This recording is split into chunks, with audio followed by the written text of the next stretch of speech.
Salut tout le monde et bienvenue dans ma save room. Pour ce 68e épisode de Bienvenue dans ma save room, je vais vous parler d'infos et de rumeurs sur Resident Evil. Alors aujourd'hui il n'y aura que, je vérifie, que des infos sur Resident Evil. Il y aura une petite théorie sur Resident Evil Infinite Darkness que je vous parlerai vite fait dans la rumeur, mais sinon c'est que des infos. Avant de parler de ces infos, je vais faire un petit instant promo de vidéos Resident Evil qui sont sorties, ou de choses Resident Evil qui sont sorties cette semaine que j'ai envie de vous parler. Si vous voulez y passer, vous avez en description les timecodes à partir du générique ou de chaque info qui peut potentiellement vous intéresser. Et du coup, je vais commencer l'instant promo. Donc, en premier, je parle d'une vidéo que j'ai sortie moi. Donc, c'est une ouverture au débat où, avec l'ami Elsky, nous débattons de notre avis sur Resident Evil est-il devenu trop action. Donc on se base surtout sur le 4, 5, 6 et puis 2-3 épisodes autour pour baser sur ça. Et la vidéo est sortie et tout, si vous voulez la voir, vous l'avez sur ma chaîne ou j'essaierai d'y penser, de la mettre en description. En parlant de l'ami Sky, il a repris son let's play sur Resident Evil 3 Remake. Donc là aussi en description le lien de sa chaîne et de la vidéo. Ou que de sa chaîne, ça dépendra de ce que j'ai envie de mettre. Et pour terminer, alors une vidéo de Matteo Sapin, je crois qu'il s'appelle, de la chaîne du Geek, qui est une chaîne qui parle de cinéma et d'actu en général avec le cinéma et les séries et les choses dans ce genre-là. Et il a sorti un espèce de vidéo récap sur les deux séries Resident Evil et le film, donc Reboot, que je vais vous parler aujourd'hui. Et il a fait un espèce de résumé de tout ce qui est officiel dessus, donc du coup je vous mettrai le lien de sa vidéo en description, et puis n'hésitez pas à vous abonner, parce que si vous vous intéressez à tout ce qui est cinéma, franchement il fait de l'excellent travail, et puis il fait en général, moi le format que je fais moi, d'infos et rumeurs, moi je fais un fin de semaine, lui actu ciné, il fait pratiquement tous les jours. Voilà, donc si vous voulez vous abonner, abonnez-vous, ça sera sympa. Voilà, donc c'était la fin de cet instant promo, donc passons aux infos sur Resident Evil.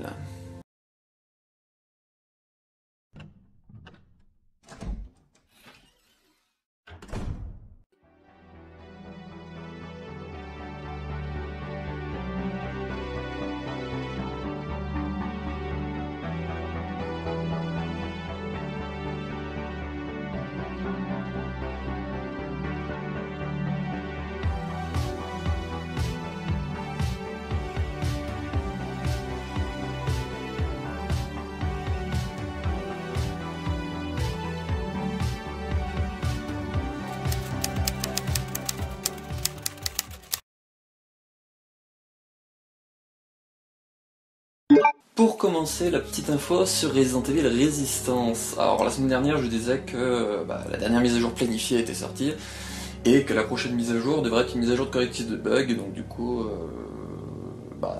la mise à jour de correctif de bugs qui nous en parlait la semaine dernière est sortie cette semaine, et du coup maintenant, l'avenir est incertain pour Resident Evil Resistance. De ce que j'ai compris, les serveurs sont limite tous vides maintenant, il n'y a plus personne pratiquement qui joue au jeu. Qu'il n'y ait plus de mise à jour et que les serveurs se vident, je pense vraiment que c'est la fin du jeu. Voilà, donc j'en parle pas plus parce que correctif de bug, voilà, c'est pas fifou. L'année prochaine, pour les 25 ans de la série Resident Evil, nous avons eu l'annonce d'une série Netflix en animation, qui techniquement sera canon au jeu selon... alors c'est pas officiel, mais de ce que j'ai lu, c'est pratiquement officiel. Sur la série Resident Evil Infinite Darkness. Cela, j'ai une info et une petite théorie que je vais vous parler tout de suite.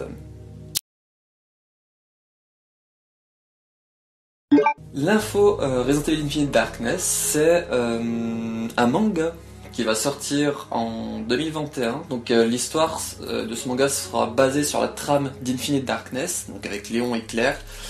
Il sera édité par Tokyo Pop pour une sortie, du coup, comme je vous ai dit, en 2021.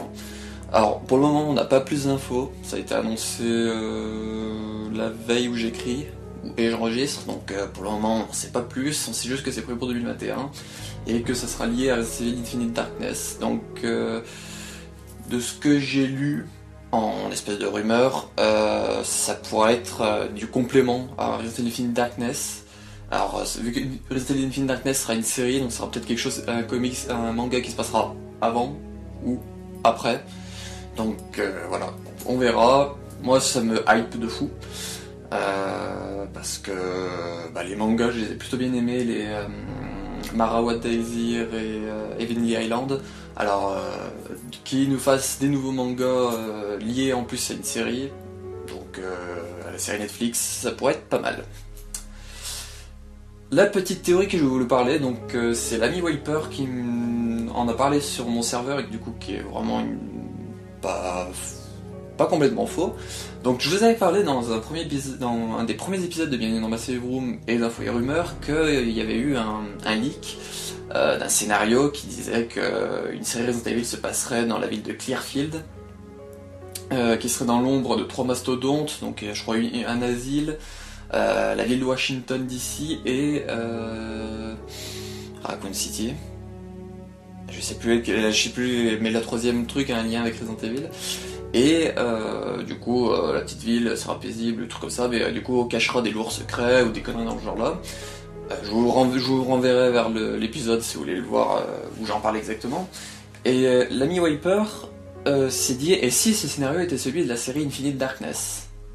Parce que de ce qu'on a vu, un peu de la petite bande-annonce et puis surtout des concept art, c'est que il y a une espèce de ville quand même en fond.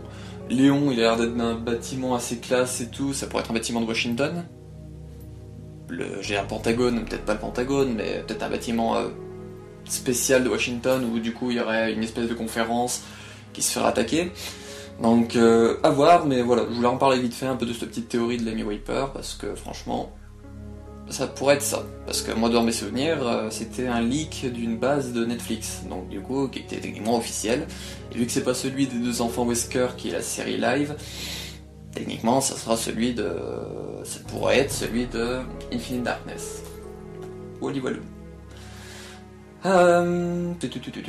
Techniquement, Infinite Darkness, il suit les anciens films d'animation, se passera entre Resident Evil 7 et Resident Evil 8. Donc là, j'ai une petite info Resident Evil 8 à vous communiquer. La petite info Resident Evil 8 que j'ai à vous communiquer, alors c'est le site PlayAsia, donc un site qui permet par exemple d'acheter des choses japonaises pour nous les occidentaux, et ils ont listé en précommande le jeu Resident Evil 8 sur Xbox Series X et PS5, mais il y a également Xbox One et PS4. Alors, c'est une info, parce que le site est officiel, pas officiel, mais le site est quand même assez bien renseigné et tout. Cependant, comme je vous ai dit dans ma vidéo spéciale Resident Evil 8 numéro 3, les développeurs ont bien dit qu'ils envisageaient de le sortir sur PS4 et Xbox One, mais qu'ils promettaient rien. Alors, j'en vois beaucoup de dire que du coup, vu que eux, ils ouvrent les précommandes pour le jeu One et PS4, que du coup, ça sera sûr qu'il sera sur One et PS4.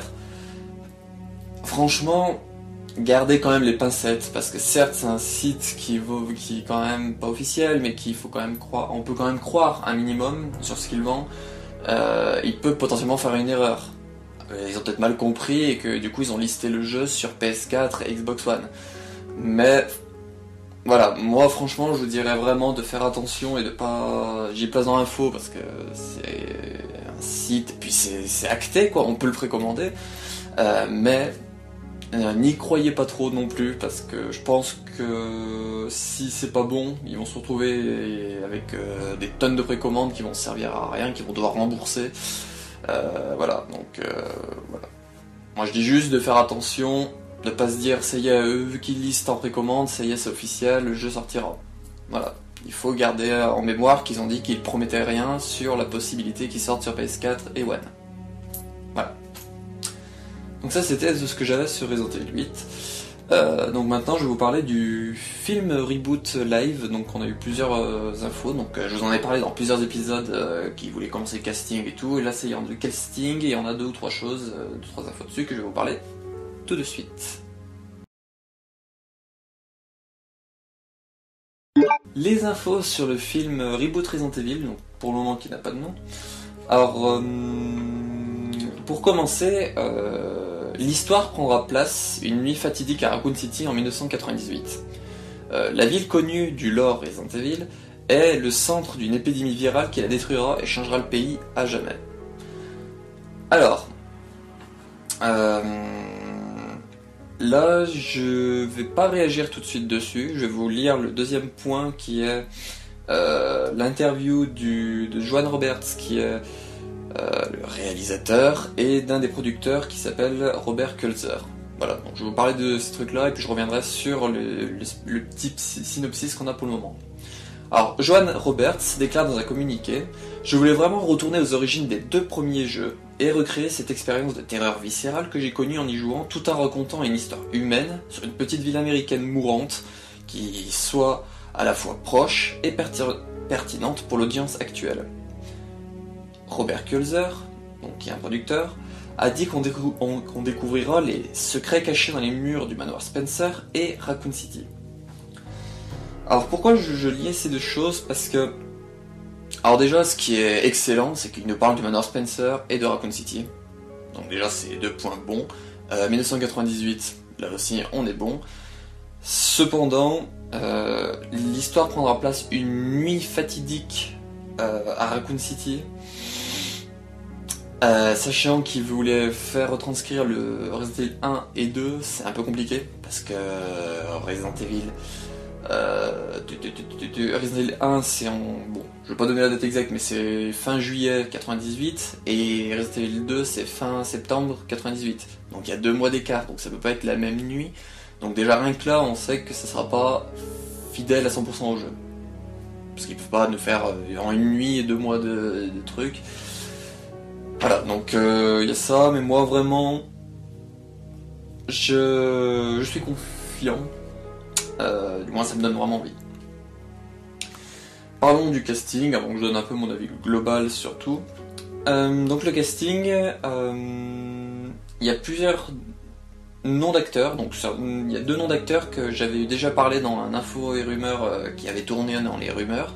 Donc le premier c'est Kaya Scodelario qui jouera Claire Redfield, une fille se rendant à Raccoon City pour rendre visite à son frère Chris. Qui lui, Chris Redfield, sera joué par Robbie Amell. Voilà. Alors Kaya Scodelario, c'était un nom qui revenait souvent dans les rumeurs comme quoi elle était envisagée pour jouer Claire, et du coup maintenant c'est officiel, elle jouera Claire. Et moi je trouve que c'est plutôt bien, parce que je trouvais qu'elle avait quand même la prestance, mais elle avait quand même un peu un air de Claire. Et sur certains montages et tout que j'ai vu, franchement elle l'a bien. Donc Robbie Amell sera Chris Redfield. Robbie Amell, c'est le frère de celui qui joue Arrow. Et puis bah... Voilà. Alors là, c'est le deuxième nom qui était revenu dans des rumeurs concernant le reboot live Resident Evil. Anna John Kamen sera Jill Valentine, un membre de la division d'élite de la police, les Stars. Alors... Anna John Kamen, c'est l'actrice qui joue Ghost dans Ant-Man et la Guêpe. Donc voilà. Voilà. Moi je réagis pas trop aux acteurs encore. Franchement, bon. Léon et William Birkin, ça me fait un peu peur. Pas peur, mais je trouve qu'ils sont pas trop ressemblants un peu au rôle, au personnage. Mais franchement, j'attends de voir leur look avec le costume et comment ils vont rentrer dans le film avant de vraiment juger. Voilà. Tom Hopper sera Albert Wesker, un chercheur fourbe travaillant pour Umbrella, cachant son opinion que l'extinction de masse est ce dont a besoin l'humanité. Alors là, moi, ce qui me triture un peu, c'est que ils nous mettent pas qu'Albert Wesker est membre des Stars. Ils nous mettent qu'il sera un chercheur fourbe travaillant pour Umbrella. Alors, oui, à la base, Wesker est un chercheur, mais qu'ils nous mettent pas, par exemple, qu'il joue double jeu, chercheur, et puis en même temps membre des Stars, ou qu'ils font une allusion aux Stars avec Albert Wesker, je trouve ça quand même un peu bizarre. Donc on verra, mais bon. Techniquement, si franchement il voulait rejoindre les 2 premiers jeux, il peut pas nous mettre Albert Wesker autre qu'en membre des Stars, qui trahirait du coup tout le monde. sais pas comment ça se prononce, Jogia, sera Léon S. Kennedy, un agent fédéral qui lutte contre le terrorisme, counter-terroriste, je crois que c'est en anglais. Alors là, ça me titille un peu. Alors déjà, l'acteur, voilà, j'attends, comme je vous ai dit, j'attends de voir un peu dans la tenue, les choses dans ce genre-là, à quoi il va ressembler, avant de juger. Alors, mais par contre, qu'ils nous mettent que ça sera un agent fédéral contre le terrorisme, ça pue. Léon, dans Resident Evil, c'est la petite recrue de la police qui arrive à Raccoon City et qui se retrouve dans le caca. C'est pas un agent fédéral qui vient pour contrer une attaque terroriste. Donc je sais pas ce qu'ils vont nous faire, mais bon, on verra. Alors, Neil McDonough sera William Birkin, un virologue qui se retournera contre Umbrella, mais qui va créer une grosse menace pour la ville dans sa manœuvre. Alors, l'acteur... j'ai pas trouvé les acteurs, mais l'acteur, je trouve qu'il colle pas trop. Moi, William Birkin, je m'imagine le chercheur assez maigre, parce qu'il est à fond dans ses recherches, donc limite il mange pas, il s'occupe pas de lui et tout, ou un minimum. Et l'acteur, il est quand même pas bouffi, mais il est un peu... comment dire, rond. Voilà, il est pas tout fin et tout. Sachant qu'il a, de ce que j'ai lu, il a joué dans un film Street Fighter, il jouait Bison. Donc un personnage assez mastoc, quoi. Voilà, donc après, qu'il soit un virologue qui se retourne contre Umbrella, c'est un peu ce que fait William Birkin dans les jeux, si je dis pas de bêtises. C'est qu'il se sent un peu, pas trahi par Umbrella, mais il se sent un peu appuyé par Umbrella, et du coup il veut les contrer en vendant des informations au gouvernement, si je dis pas de bêtises. Vous me corrigerez si je me trompe. Je dis peut-être des bêtises au moment où je tourne cet épisode. Mais voilà, donc ça c'était le casting qui est du coup maintenant officiel. On n'a pas d'Ada Wong ou d'autres personnages comme Barry Burton ou choses dans ce genre là, donc on verra à l'avancée du film. On verra.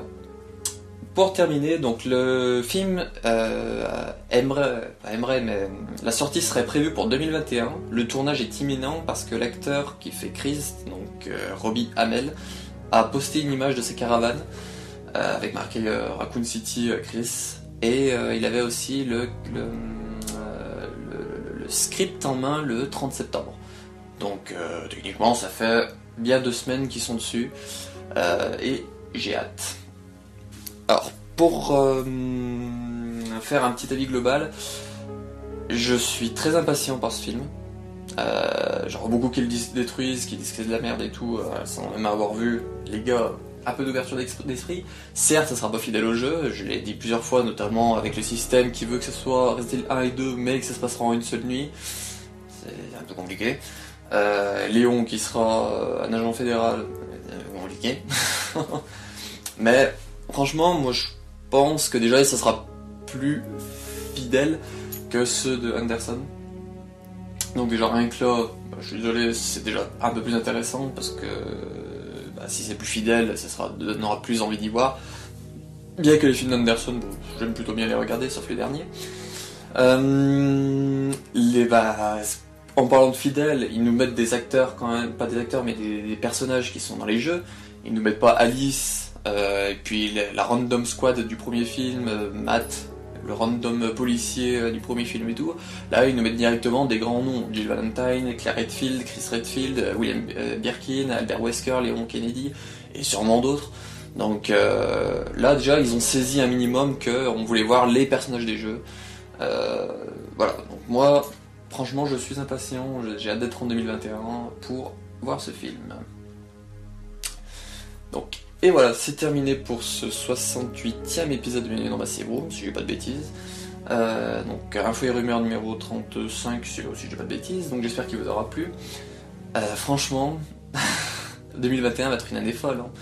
Resident Evil 8, la série live avec les deux filles Wesker, la série animée avec Léon et Claire, le manga qui sera lié à la série animée, le film qui techniquement sortira en 2021, et sûrement d'autres projets. franchement, va falloir économiser, parce que je pense que tout ce qui va être collector et tout, ça va sortir bien correctement pour les 25 ans. Et franchement, ils vont vraiment les fêter comme il se doit les 25 ans, parce qu'avec tous ces projets-là, si vraiment tout sort en 2021, ça va être l'année Resident Evil, quoi. Alors, le futur de la chaîne, cette semaine, normalement il y aura une petite vidéo sujet de test sur l'ami Elskide que j'avais fait avec lui. C'est une vidéo où je donnerai, pas mon avis, mais où je vous parlerai d'Elskide et de ce que je ressens pour lui. Oui, je le dis dans la vidéo, c'est l'épisode 69, c'est très bizarre de le dire. Et puis bah après cette vidéo-là, il y aura sûrement un info et rumeur semaine prochaine, on sait pas. C'est la surprise du chef, chaque dimanche, s'il y a un épisode d'info et rumeur ou pas, c'est la surprise. Et puis bah, à une prochaine, ciao.